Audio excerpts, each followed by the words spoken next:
Yes, we do hear all kinds of questions, but this is why we love our business. You know, I mean, people take these questions seriously, and we give it as much of a serious response as we can, and that's the way it is.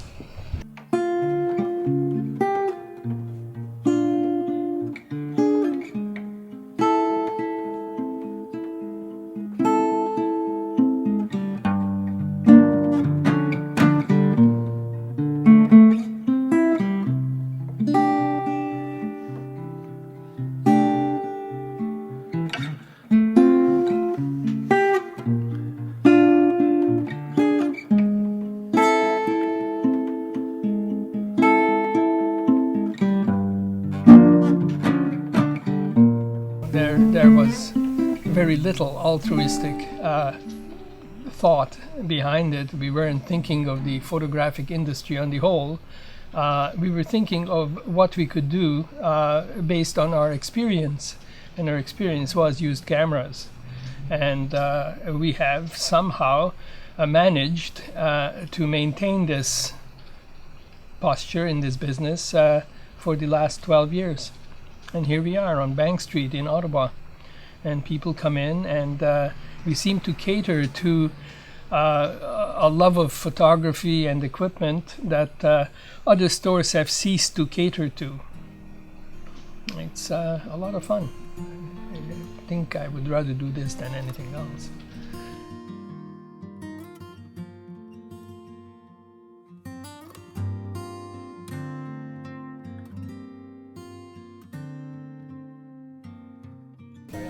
I'm Bob Ware.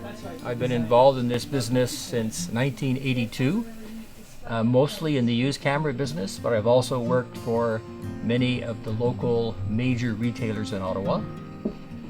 And here I am, I'm still doing it at my advanced age of 66. I'm Tom Steiner.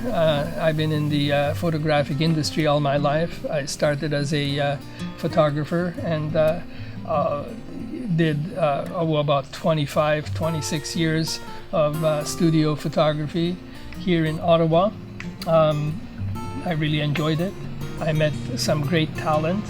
I had all my photographic dreams come true, and then it was time to switch to something more sedate because of my growing family, and that's how I first met my current business partner, Mark Trachtenberg, who operated a company, not surprisingly, that employed my friend Bob.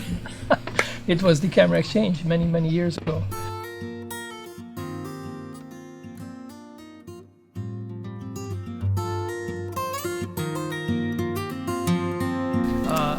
We get most equipment coming in when people are upgrading to the next great thing. So let's say that we are purposefully about a step or two behind the cutting edge. And that actually works in our favor because we can then, when we offer these things to enthusiastic youngsters who perhaps can't afford the first wave of technical improvements, can now really afford the previous improvements, and people walk away with a big smile and perhaps a lower megapixel digital camera, or in fact a film camera, from decades ago, and that really is very empowering to us. That's why we're here. The fact that the major camera companies aren't making cameras that use film anymore, hey, we're here. Have a look around. There's an incredible variety of out-of-production cameras here, many of which take current lenses. I think we'll see more film cameras come on the market in the next little while. They'll probably be premium cameras, but I see it happening. So it's just inevitable in time. People will go back to buying film cameras, but it will be a high-end product, I feel.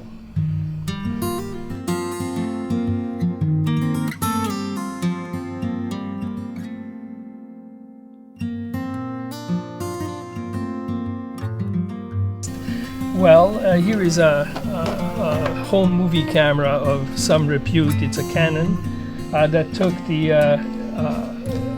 Super 8 cartridges that came in during the early 60s. This was quite an innovation in its time.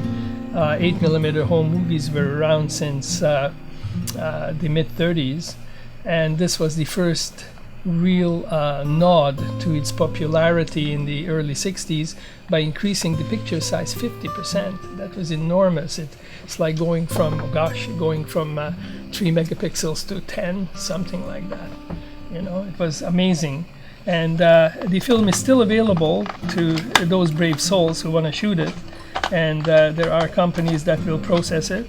And there are people who love it and wouldn't trade the effect of film for anything. So digital beware, film is still around. And then there's stereo. Oh, and then there is stereo. Nothing new about stereo. Well, yes, that also came into practical use as a public entertainment because of Hollywood's fear of television. Free entertainment instead of paying an admission price at the movies. It caused a real sweat in the movie industry. And so three-dimensional photography came in, which was around since the 19th century. No batteries required. As long as you have enough light, you can focus this image, and it's three-dimensional.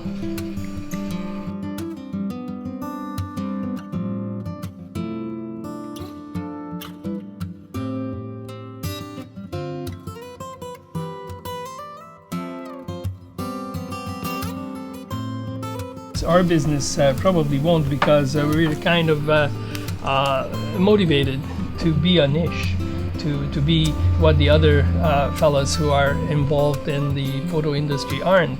We have the time, we have the inclination, and over the years we've also accumulated the experience of handling the older material, and cameras are our passion. And you'd be surprised how wonderful it can be to have people walk in and find kindred spirits in us in a way that we approach, old equipment that other people perhaps discard or are not interested in anymore. It's what we do.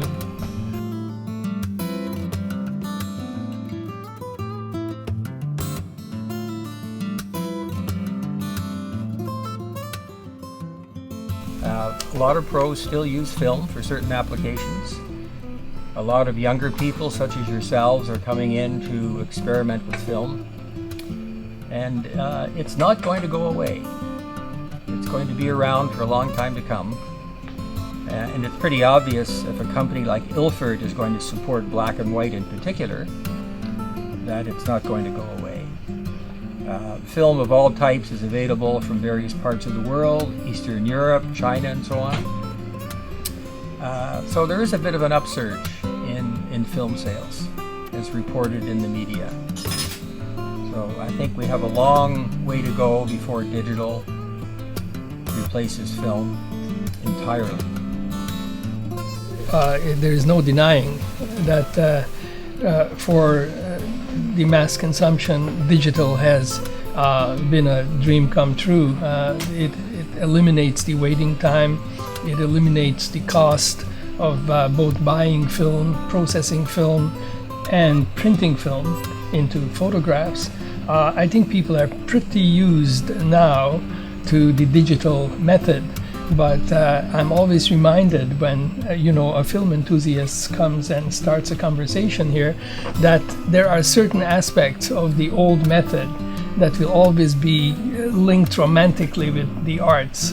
And it's wonderful to see people actually still use the antique methods of daguerreotypes and such to produce images that are unique to that period. There is a kind of a quasi-nostalgia for the old look. Even youngsters trying film for the first time are constantly asking, how can I make this look like a vintage image?